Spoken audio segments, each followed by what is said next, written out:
Today, on Running to Him, we will examine the purpose for God's discipline for our third day in Hebrews 12.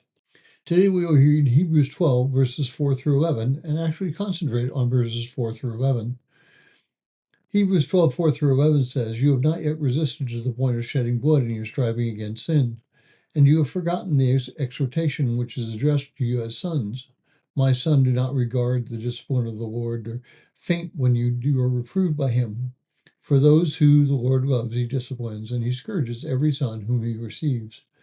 It is for discipline that you endure.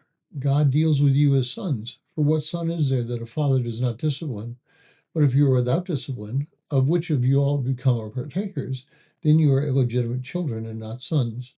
Furthermore, we had earthly fathers to discipline us, and we respected them. Shall we not much more be subject to the Father of spirits and live? For they disciplined us for a short time as seemed best to them, but he disciplines us for our good, so that we might share in his holiness. All discipline for the moment seems not to be joyful, but sorrowful. Yet to those who have been trained by it, afterwards it yields peaceful fruit of righteousness." All freshmen, known as fish at the A&M Corps of Cadets, experience core brass. Generally, it hits out for 3 weeks in the latter part of the fall semester, and these fish are tested verbally and through inspections about what they've learned about Aggie tradition and to discover whether or not they've learned the ability to wear the brass on their collars, designating them as full members of the Corps of Cadets. There's intense pressure on them during these 3 weeks, and many wonder if they'll make it. Now, the dirty little secret is that most make it at the end of these 3 weeks, but they won't know that until the final day. Now, we might ask about the purpose of such a drill. Why would upper level students do such things as these poor freshmen? What purpose does it accomplish? The answers are simple. The fish learn discipline, overcome adversity, and respecting tradition. Suppose they choose to remain in the Military Reserve Officer Training Corps, which is ROTC, during the rest of their college time. In that case, these fish will become leaders, able to give and receive orders in the military without flinching, and with the discipline to encourage others under adverse conditions. There is a riddle about what someone calls an Aggie 5 years after graduation, and the answer is boss. God disciplines us for only one reason, so that we can perform at the peak of efficiency when we are doing his work.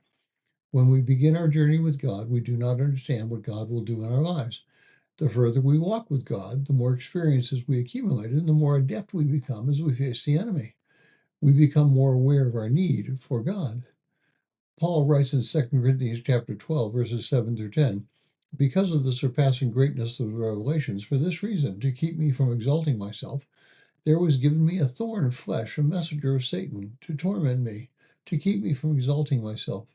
Concerning this I implored the Lord 3 times that it might leave me, and he has said to me, My grace is sufficient for you, for power is perfected in weakness. Most gladly, therefore, I will rather boast about my weaknesses, so that the power of Christ may dwell in me. Therefore I am well content with weakness, with insults, with distress, with persecutions, with difficulties, for Christ's sake. For when I am weak, then I am strong." God strengthens us by taking us through struggles and discipline. God brings us to the realization that we need him because, in our weakness, we are strengthened through him. Thank you for listening. We pray that today's devotion was meaningful to you. We would love to hear from you.